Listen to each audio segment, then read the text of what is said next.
All right. Nico Iamaleava. For those of you who might not know what's going on, maybe not have paid attention to the news the last few days or whatever, I'll give you the 30,000-foot view or the basics of this. Nico Iamaleava had an NIL deal just south of $3 million a year with Tennessee, is my understanding. I don't know the exact number. He had been asking for more money. He was wanting, reports are saying he was asking for up to $4 million a year, allegedly. He and his team, which allegedly is his dad's part of that team. But nonetheless, they wanted a $4 million a year. Tennessee was giving him just under $3 million a year. Well, as part of the negotiation process, and I guess to play hardball, Nico decided to skip practice the day before Tennessee's spring game. You know, he didn't wait till the spring game was over to enter the transfer portal. He went through the entire spring practice with his team, taking probably most of the reps. And then the day before the spring game, he decides to skip out on practice. Well, when that happened, Tennessee decided, you know what? We're not dealing with this. As Coach Josh Heupel explained in his press conference, not one individual is bigger than the power T. Nobody's bigger than the team, and he said that includes myself. So we're moving on. We have a strong program. We have a lot of other good players in this program. We're moving on. So skipping practice, at least in Tennessee's eyes, was not the right way to go about this. And it's yet to be determined what happens with Nico Iamaleava. I think somebody will probably step up, unfortunately, and pay him the money he's looking for. Now, I'll be honest with you. I think this was an absolute prick move by Nico Iamaleava. And if his dad was in charge of this and it was his decision, not a good move by the dad either. And look, helicopter parenting is an issue. And I'm a dad whose kids play some sports at the middle school level. None of my kids played high school sports. They gave it up after middle school was over. Also, some travel sports, was involved in some travel sports. And it is very easy as a parent to try to interfere in your kid and what's going on, and they're interfering in their life, control what's going on, control the narrative, all those things. It's extremely easy to do. And there were many times I had to really fight the urge to do that with my kids, right? And I understand that even as they get older, that urge doesn't necessarily go away, even if they're in college. And I could see where Nico's dad, and I don't even have an issue with a parent being part of it. They obviously want to be part of their decision-making team, right? The kid wants to bounce ideas off the parents will give advice, those types of things. That's what parents do. But if the dad, as has been reported and rumored by many, if the dad told the kid to skip practice, you are teaching him to leave his wingman. You are teaching him to skip out on his teammates. If he had done this the right way, and I'm not, look, the blame would not be all at the feet of the dad here, because Nico's a grown man at this point in his life. He can make decisions on his own. He does not have to do what his dad or his agent or anybody else tells him to do. For him to skip out on his team like this the day before spring practice or the spring game it was absolute prick move, in my opinion. It's not the way to handle yourself. These guys went all through spring thinking you're going to be the starting quarterback for this football team, and you did that to them. It's not good, man. It's not the right thing to do. It would have been different if it wouldn't have even been as bad, in my opinion, if you skipped the whole spring, or if you went into the portal after spring practice. Why did you need to do that? Why did you need to skip a practice to prove your point? It was unnecessary and really a bad move, in my opinion, a bad look for Nico. Now, like I said, some team who's desperate for a quarterback and who has donors who are willing to pay the money will probably step up and pay him the $4 million that he wants, which means he will not learn his lesson. And who knows how long that'll follow him. Now, what I would love to see happen is Nico get an offer much less than what he's asked for Tennessee, even much lower than what he was getting at Tennessee. Heck, it would be cool if he didn't get to go anywhere, to be quite honest with you, or had to drop down to a lower level, FCS or something.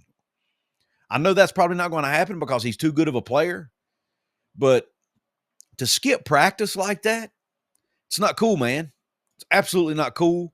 Too many of those teammates rely on these guys. their blood, their sweat, their tears. You're working side by side them every single day, getting up early in the morning doing workouts. And I understand the market may have shifted with how much some of these players are making, but let's be real here. Nico was not a $4 million quarterback. He's not. It's not like he's one of the top quarterbacks in college. Yes, he got his team to the playoff, and yes, he's a good quarterback, but he's not worth $4 million a year. You're right, Raven. Good for Tennessee. I'm actually absolutely glad Tennessee moved on. I think they made the right decision. And I would really hope that other teams out there will back Tennessee. And by backing them, I mean not step up and pay Nico the money he wants. There have been rumors out there about different teams that might be interested in his services. I've heard UCLA rumored. I've heard USC rumored, among others. Now, based on SEC rules, the SEC will not allow a player to transfer within the conference during the spring portal window. So he cannot go to another SEC school. And I actually think that's a good rule that the SEC implemented. I wish other conferences would apply the same rule, to be honest. They can do it during the winter portal window, but not the spring. So if Nico cannot go to an SEC school. So there's 15 schools off his list right off the bat that he has to cross off. So he still has many options. He still has Big 10, Big 12, and ACC schools he could go to. Notre Dame is one I've heard rumored. But again, what school wants to sign this young man who's willing to leave his team during spring practice? And I know a lot of people are going to argue, but Couz, people in the NFL do this all the time. I get it. But to me, that's a little different in NFL because you are actually officially professionals at that point. And I'll be honest, I don't even like that in the NFL.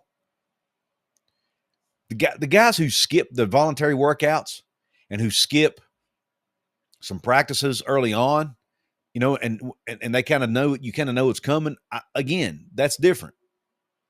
But to go through the entire spring and then skip practice, total, just a bad move, man. Total bad move. And whoever advised him to do that, terrible move. To me, it lacks ethics and integrity. I'll be honest with you. Whoever told Nico to do that, in my opinion, lacks ethics and integrity. And I hope it comes back to bite them. It probably won't. I'm sure they're still going to be fine. And I'm not wishing ill will on the young man by any means, but financially, I hope it impacts him financially a little bit. I hope it's enough for him to learn a lesson that, like, you know what, this probably wasn't the best move for me. I'm hoping that happened a little bit with Tennessee not taking him back, and he can no longer use them as leverage, so that his price may drop automatically, not having them to use as leverage. We'll see. But I just don't agree with it. I don't agree with going through practices and then all of a sudden sitting out practices. Again, I don't even like it when NFL players do that. But at least it's a little more understandable then because they are official certified professionals with written contracts. You know what I mean? These guys don't have – heck, he had and that's another thing. He had a contract with Tennessee, and he didn't even honor his contract. So it reeks of poor integrity and poor ethics, in my opinion. And it looks like most of the people in the chat agree with me. John Christophic says Nico is a punk. Silver Mark WV, it doesn't, but it's a big story in college football. And I was going to get to that. But what it can impact is you might see other players doing this down the road. If rules don't get put in place somehow, some way to curb this type of activity, this could come to a campus near you, including West Virginia. West Virginia could get impacted by this some way, somehow. They could have players do this down the road, right? If Nico's able to do this, there are going to be other players out there watching this situation to see how it works and if it works for him. And if it does, don't be surprised if it happens again to other teams. And again, it can impact West Virginia as well. It can impact anybody. And Mark, I do cover other things. I don't cover West Virginia 100% of the time on this channel, just majority of the time. So I apologize if if this content doesn't suit what you're looking for. I will be talking about the West Virginia transfers in just a minute. But this is a very interesting story. I think majority of college sports fans are into it and interested in it. Got Mark Painter in the house. Got Civil Mark WV, Stanley Metz. We have Think About It. Did I see that? Somebody named Think About It in the house. Thank you. I had a chat from a VIP channel member here, Daniel Gigax. Thank you, Daniel. He says, who was guiding Nico and going from 100,000 in Knoxville to 25,000 in Pasadena is quite the downgrade. Yeah, definitely going to be a downgrade when you see the fan difference there if that happens. Because Pasadena fans, they do not support their team to the same level as those passionate Tennessee fans. And that's another thing. You know, Tennessee fans have been known at times to misbehave and act like crazy people. But you know what? West Virginia fans do too. And you won't find a more passionate fan base than the fans of the Tennessee Volunteers, man. They love their team. They're passionate about their team. They fill that stadium up 100,000 strong every single week, pretty much. And he turned his back on them too, in my opinion. Now, I understand in this day and time that players aren't probably thinking about fans too much, but they should at least be thinking about their teammates. And what he did to his teammates is just downright wrong to me.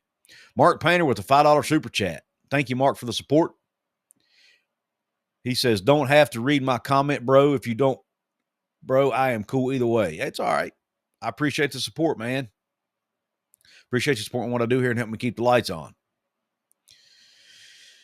Mark says, I never hold back, so I say NIL money has ruined college integrity. The thought of what money has done to loyalty is disgusting, and we are only at the tip of the dark, slippery road. Mark, you're absolutely right, and that's why I said earlier, this could be coming to a campus near you. It could impact our team, you know? That's why I think it's an important story. But, yeah, so I think look, you also do have to lay some blame here at the NCAA's feet as well. The NCAA has created this system that has allowed this. So they're not off scot-free either here. The NCAA has allowed, because years ago, they didn't put rules in place, and then they didn't enforce rules that were in place. They have created a monster. So now, and they have allowed this to happen to the point now to where anytime they get sued, they basically lose. So they're not able to enforce rules they do pass. But it's because of their negligence. They should have went to some sort of revenue sharing model or something many years ago so that players could capitalize on these huge TV contracts that these conferences are signing and these teams are getting. And their failure to do that, and even to implement name, image, and likeness years before they did it, their inability to do that and unwillingness to do that has created this system. So they're not off scot-free either. And I think some blame has to be laid on Tennessee too, and maybe their donors for allowing this to happen and for allowing Nico. I shouldn't say allow him, but I don't know. I don't even know if I can put blame on them, because I feel like they paid him a fair price based on the market. And when he asked for more, they said no, which I applaud them for. But them being willing to, pay him that much in the first place might have made him think he could get more, if that makes sense. But at the end of the day, I think the majority of the blame has to be laid at the feet of Nico and his team, whether that be his dad, his agent, whoever it is out there guiding him. To me, he's getting bad information and bad guidance from someone. But at the same time, again, he's also a grown man and can take accountability for his own actions. And I thought this was a bad move. And hopefully there are rumors out there that his teammates wanted him gone once he skipped practice. And if that's true, I applaud his teammates for stepping up and speaking their mind on that.